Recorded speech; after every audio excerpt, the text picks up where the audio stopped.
Following a current affair tonight on Tas TV, there's hilarious fun with the Huxtable family in The Cosby Show. In The Golden Girls at 8, Dorothy's son turns up at the same time as Rose's daughter for a visit, and sparks fly until they discover a weird sort of attraction.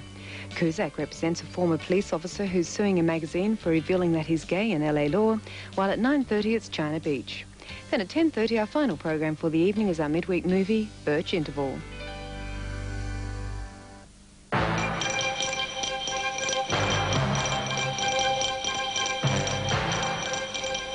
US President Bush can't see a diplomatic solution to the escalating Gulf crisis.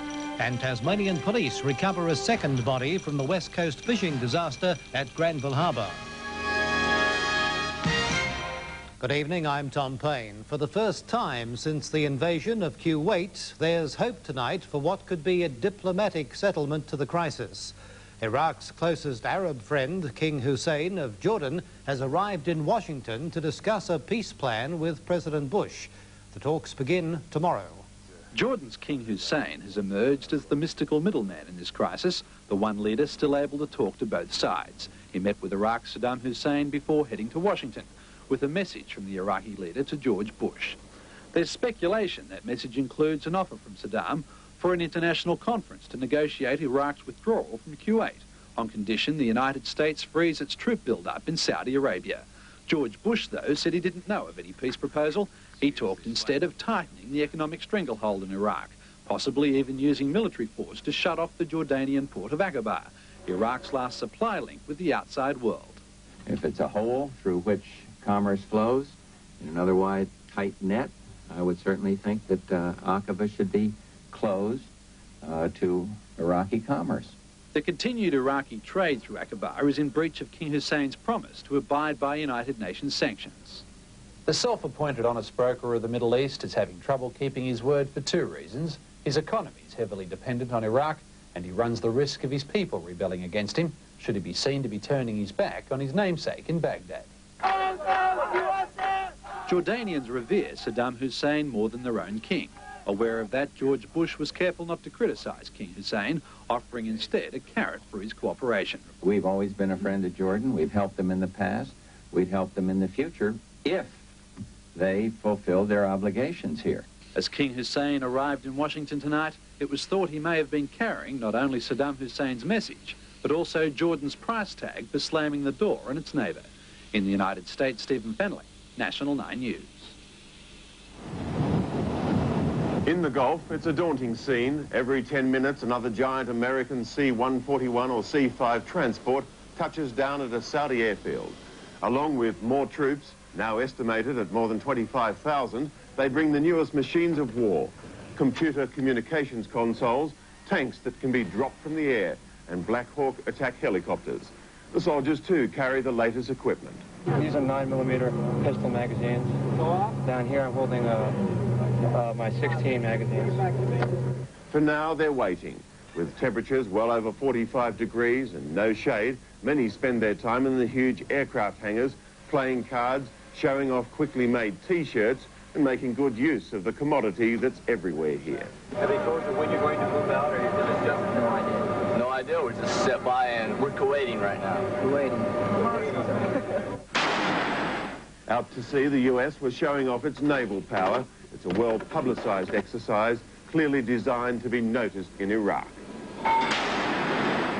As well, American and British warships have begun stopping vessels suspected of using Iraqi ports. I would certainly, be remiss if I didn't tell you that a lot of tankers and ships have turned around and gone the other way because of our presence out there. In Jordan and Iraq, diplomatic moves are continuing to try to rescue the 150 Australians caught up in the potential war zone. You can't phone into Iraq, and lines out are near impossible to get. But Peter Lloyd, the Australian ambassador in Baghdad, did eventually manage to get through to us today here in neighbouring Jordan. Should families in Australia be concerned about their safety out there at the moment? Well, obviously, everyone around the world at this stage is concerned about the general political and military situation in this area, and there are obvious dangers for everyone. The Australians with whom we have had direct contact are all safe and well. Ambassador Lloyd indicated it may be a long, drawn-out operation getting the Australians across the border to safety. I'm not aware of anyone at this stage suffering unduly, but of course that could change as time goes on. Perhaps be patient. This is a part of the world where patience is very important. The relatively few Australians travelling in this region have always been very popular with the local people, but now the welcome is more muted and getting more so by the day, because on television on recent nights there have been pictures of Australian warships heading this way. The Jordanian news is seen from one end of the country to the other. As well, it's also fed over the border into Iraq. Saddam Hussein and his generals would have seen the Australian ships leaving Sydney Harbour, the tearful farewells, and earlier Prime Minister Bob Hawke explaining why the Australians were getting involved, a decision nearly every Arab in this area strongly opposes. Australia's role in the crisis has become clearer, with our Navy under strict instructions not to use force. Canberra says they'll be there to locate and warn ships suspected of breaking the blockade. It will be up to the Americans to take any action. The two guided missile frigates and their supply ship Success are presently off Australia's east coast, already carrying out exercises to prepare crews for their mission. But the simulated weapons practice and air attacks are precisely the type of action that their official rules of engagement are designed to avoid. The warships have a carefully defined role: identification of blockade breakers, contact, interrogation by radio, and warning. The type of jobs the Americans were carrying out today. Merchant vessel Hayden, this is U.S. Navy warship.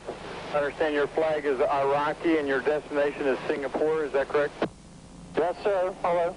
And that's as much as we would do. When the time comes, Australia's told the United States it would expect the U.S. Navy to physically stop ships going further.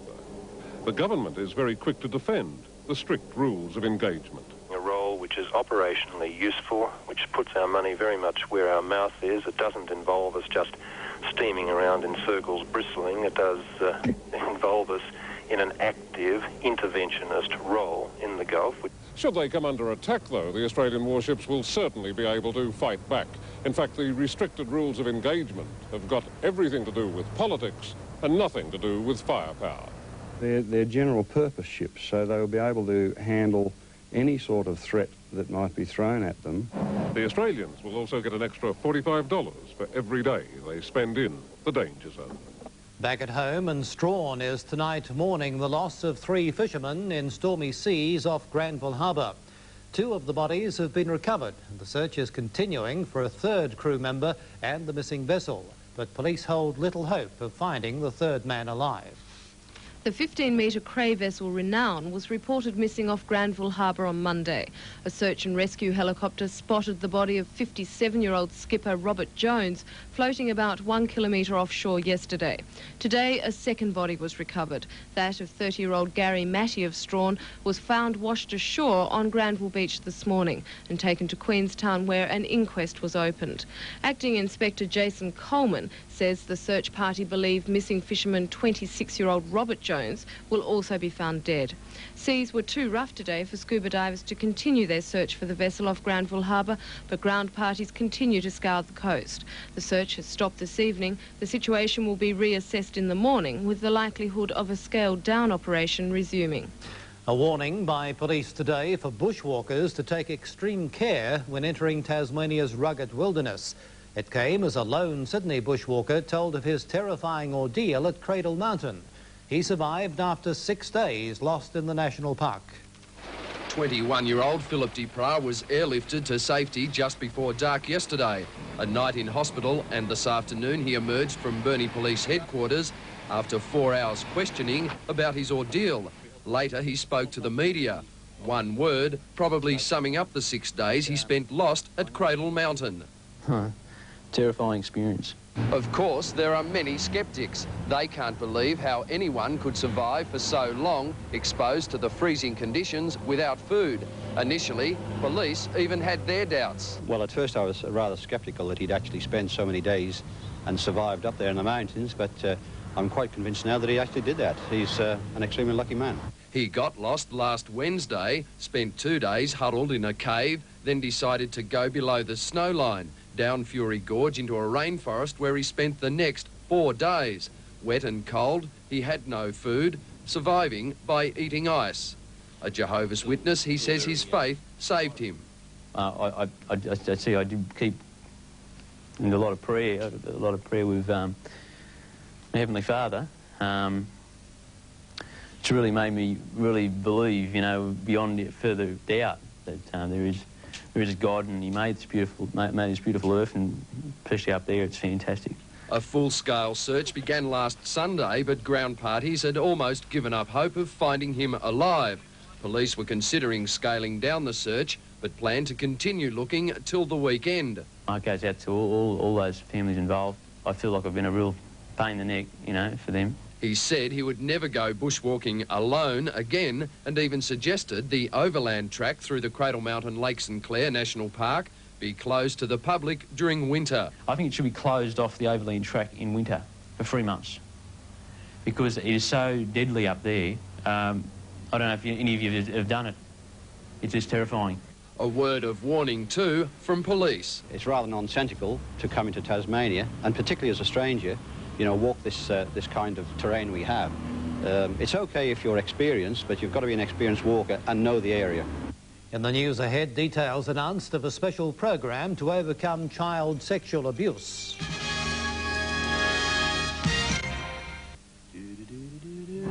Ooh, where am I sitting? You're not.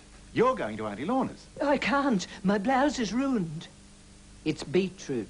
You're going. Dynamo Liquid will get this clean. Just 1/3 of a cup. A little on the stain, and the rest in the wash. There, stain's gone. You can still go to Auntie. Oh, I can't go now. We've got a visitor. Dynamo Liquid. Get stains out in the wash. Wood trim, Vita Wheat, crisp bread all the family eat. Crisp and crunchy, tasty treat. Everyone loves Vita Wheat. Vita Wheat helps me keep in shape, but my family just like its good wheaty taste. They'd eat a lot if I let them. Vita Wheat, crisp bread all the family eat. Crisp and crunchy, tasty treat. Everyone loves Vita Wheat. Everyone loves Vita Wheat. The crisp bread all the family eat. The 1990 Awards for Excellence recognise those Tasmanians who have led the way in advertising, marketing, public relations and selling. The awards will be presented at a gala dinner at Sheraton Hobart on October 12th. For award entry kits and dinner bookings, ring 002 29 5000 or obtain your entry kit from the sponsors: Tas TV, the Mercury and Tasmanian Development Authority. The government has backed down over Green threats against the Education Minister and will isolate key education services from the budget knife. Faced with the prospect of an election, if a rebuke against Peter Patmore went ahead, Labor and the Independents now plan a review of the accord they signed 14 months ago. The embattled Education Minister was all smiles at today's news conference, knowing the Green MPs had dropped their censure threat against him when Parliament resumes next week. We will not be moving any motion against this minister. Yet the past 2 days of talks leading up to the political deal have gone closer than any before to a break in the accord and a possible election. Given the volatile electorate, that's now off the agenda. It's been a reaffirmation, basically, of our joint commitment to government. It became pretty evident during the 2 days' discussions that the alternatives weren't even worth considering. For its part, the government has agreed to maintain funding for specialist education programs, an acceptable appointee to the Minister's Office for Education Issues, and a look at the interim Cressap report before the September 4th budget. But the Greens have given little, aside from only a short-term promise to leave Peter Patmore alone. Who can say? We are not going to move any motion at this point in time, nor are we contemplating doing so at the moment in the future. With electoral pressure on the Greens to deliver their promises and several accord items still fluid more than a year into office, an overhaul of the document is planned for after the budget session. I think we'll look at every provision of the accord and decide whether the accord provisions have been fulfilled, if not when they will be fulfilled, or indeed whether they can be fulfilled. The Liberals tonight claimed the deal had been struck simply to save the accord and the minister, and warned of a concerted campaign when the House resumes next Tuesday night. A national phone-in to protect victims of child sexual abuse will be held next Wednesday. People throughout Australia will have the opportunity to pass information to police and counsellors. Similar to the drug phone-in Operation Noah, Operation Paradox aims to protect victims of child sexual abuse.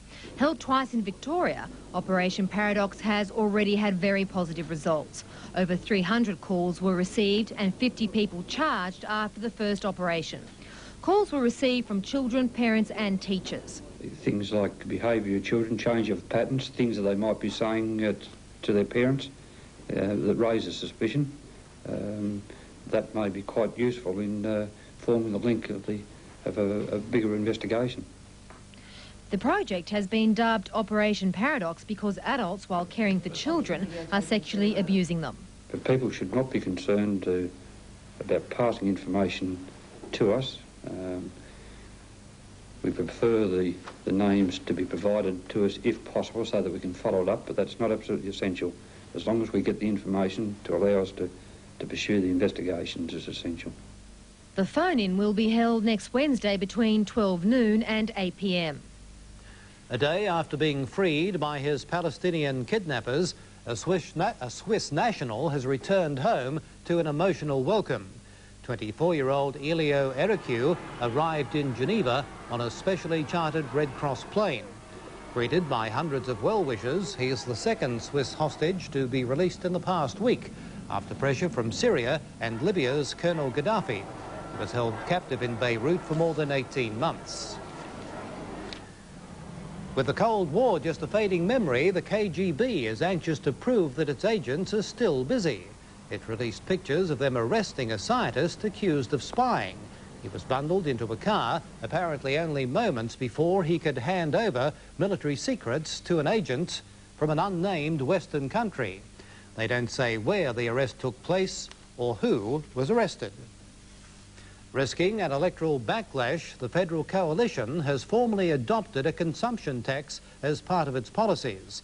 The decision was taken at a party meeting today, but Treasurer Keating has warned it would hit food, clothing and other essentials. A piece of Tasmanian history, which has fallen into serious disrepair, has been restored to its former glory. The Matilda, a former fishing and supply vessel, will now join the Lady Nelson and the May Queen as waterfront museum pieces. Reflecting her shiny new coat of paint in Constitution Dock today, Matilda was almost unrecognisable as the shabby old ship which arrived at Crease's boatyard in Battery Point 15 months ago. But today's unveiling was proof the 37-foot fishing sloop was built to last from solid hewn pine. For 40 years, the ship delivered mail to the Tasman Island Lighthouse. And after a century of maritime service, Matilda can now look forward to semi-retirement. Apart from the odd special function, she'll divide her time between the Hobart waterfront and Port Arthur. We see the Matilda as very much an ambassador for Port Arthur Historic Site. It cost $10,000. Some donated, the rest provided by the Port Arthur Management Authority to restore Matilda. She was a gift to Port Arthur from the owners of the defunct Turana Marine Park, and now that gift will be shared. Hopefully the people of Hobart will take the ship to their heart and keep an eye on it for us. To Matilda and to the future health of Matilda. In sport tonight, another Australian boxer stopped in his tracks, Pete. Yes, Jimmy Thunder bit off a little more than he could chew, Tom, and our junior athletes return home today.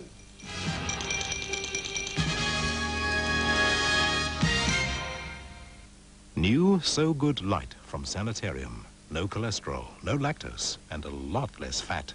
But new fat-reduced So Good Light has a smooth, creamy taste and as much calcium as milk. Isn't it time you saw the light?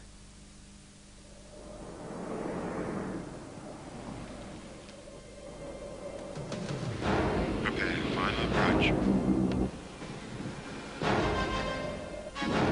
Bay door opening. And go.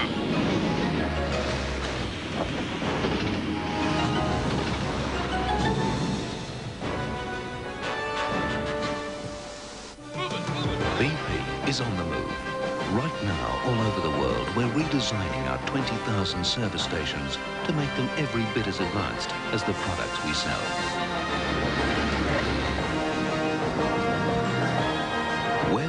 a better BP. More efficient, more inviting, and a little nicer to look at. We think you'll appreciate the changes sooner or later. BP, on the move. There are coughs and there are coughs. Little coughs that need a little help and big coughs that need a little more.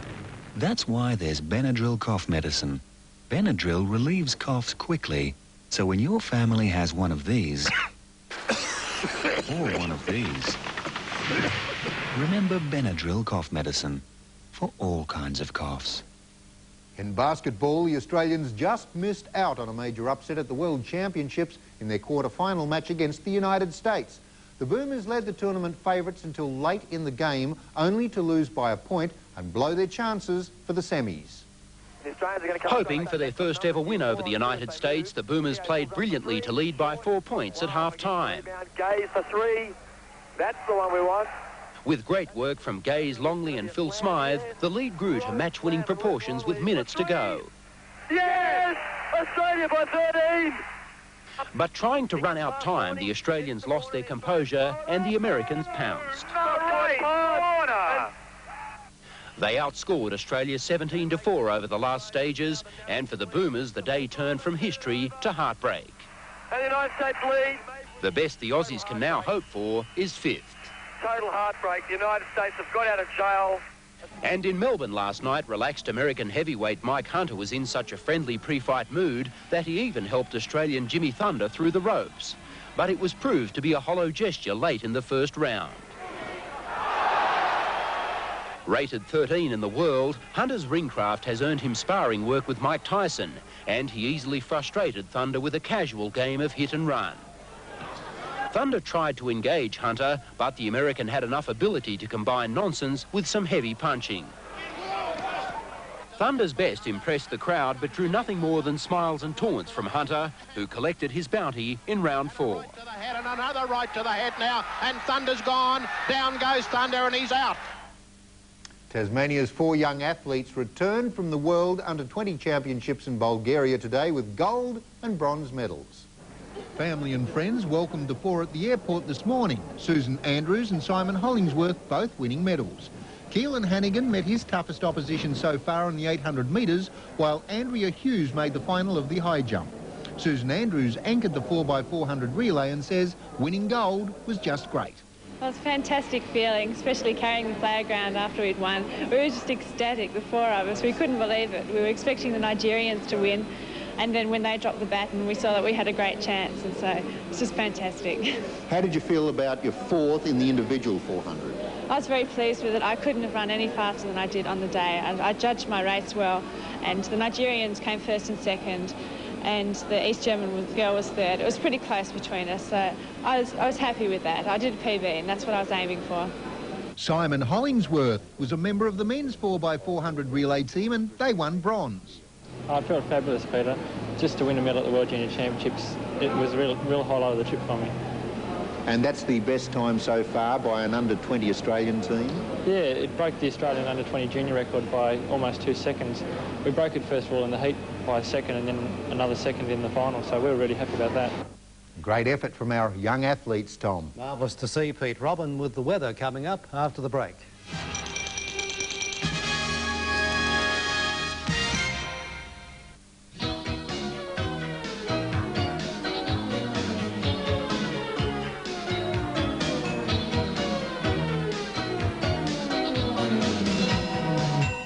The people with the Southern Star and with the Southern Star Weekend Edition Classifieds. 105,000 readers. Less expensive than you know who. Call Southern Star Classifieds. 781 322. 781 322.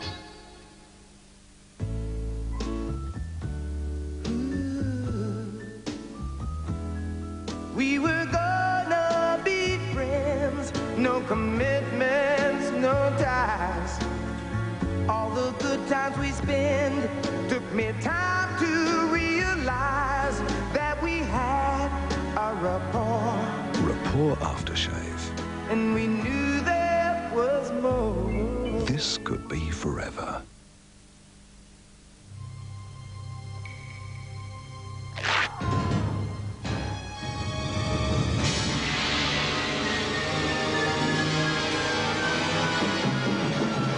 Sometimes being able to stop is a matter of life and death. So for the life of you, have your brakes checked and make sure you can stop when you really have to. Checkpoint Brake Centres. If you haven't seen us, what's stopping you? The weather details are brought to you tonight by Tasmanian Board Mills. Good evening, everyone. Well, apart from scattered light showers in the west of the state, today's weather was fine, with temperatures close to average ranging from 13 at Hobart, both Strahan and Launceston 14, Bicheno 15 and Burnie 16 degrees. On the satellite photo, the cloud mass to the northeast of Tasmania is associated with a low pressure system.